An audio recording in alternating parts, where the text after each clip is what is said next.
a meditative mood right now.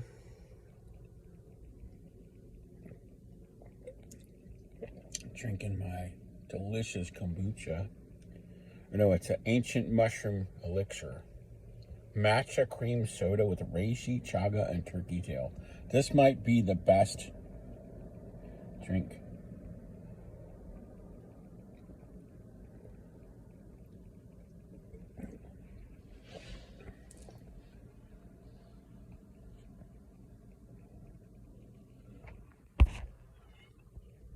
So I was in Fresno yesterday, and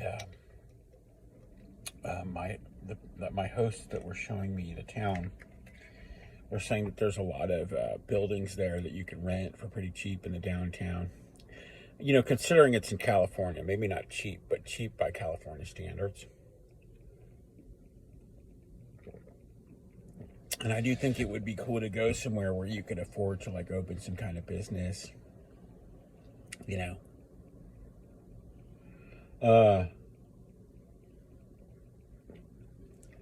One business I had for like I don't know how many years ago, since probably like 18 or so years, is a place called the Quiet Cafe, where you got to go and it's like quiet. Maybe you put your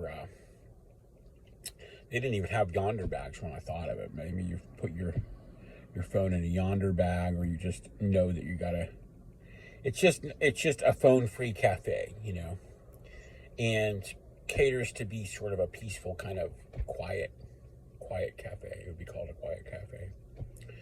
And then I think it'd be cool to do like a tonic bar with like music jams and stuff like that.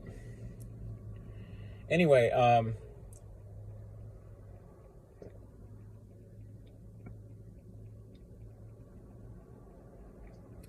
whenever I go anywhere cool, I'm like, oh, Susie would have loved this. Susie would love this art. Susie would love this nature. It really actually hurts to not have her around. I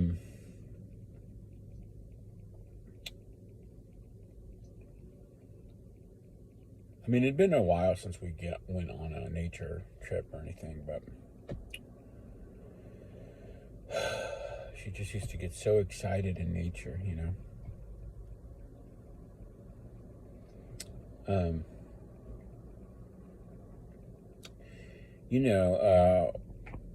There is argument sometimes. I try not to be argumentative.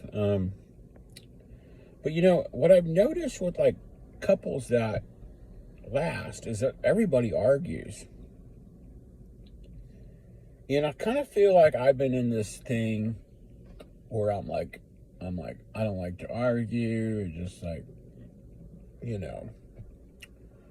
But like, we're humans, and like, to communicate, you kind of need to argue sometimes, right? And, you know, I remember a psychology teacher saying that the longest, best relationships, people argue more, right? But I'm always thinking, no, I want a harmonious relationship, blah, blah, blah. But maybe that mind frame of being afraid to argue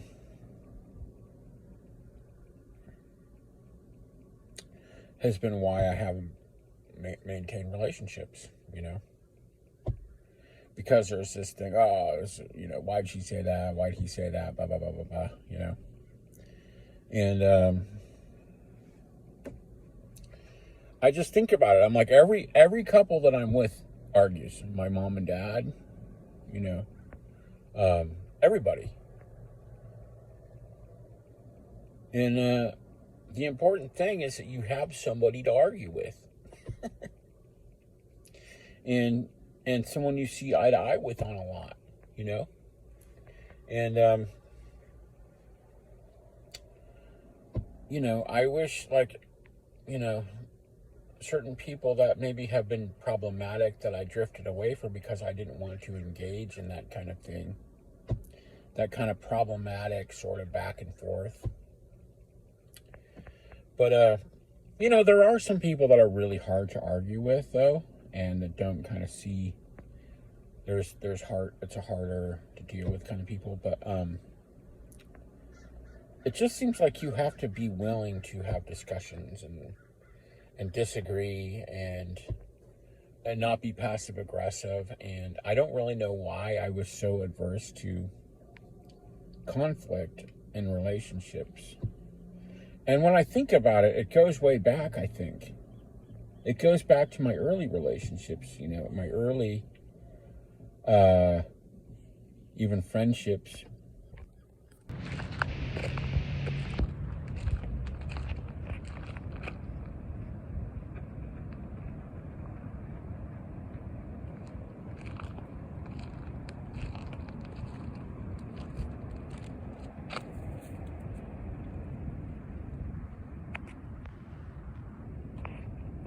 You know what trips me out about these kind of places that are super peaceful like this? It's like no matter how crazy the world gets, you could always come out here, right? And it's like the same, that rock's not going anywhere, right?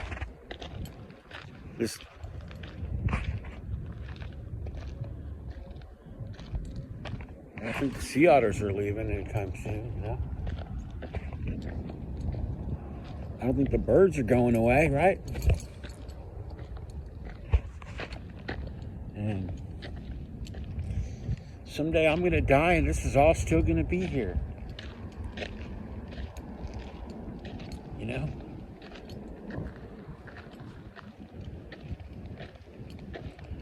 And the last time I was here, or there was a time in 2012 where I was here with Natalie, and now she's not here with us anymore.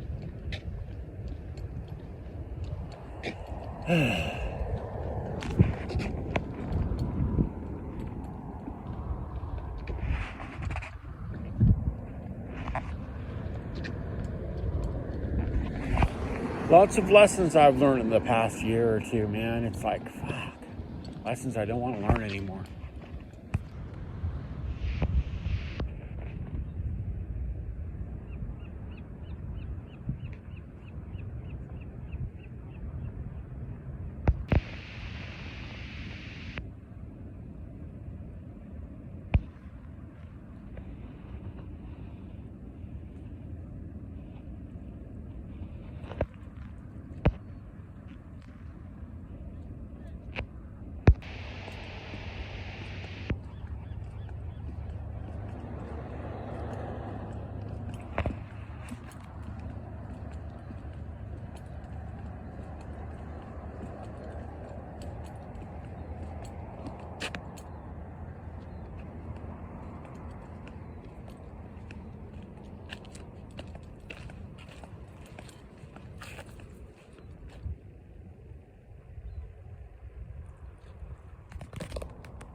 Could you use these as a boogie board, I wonder?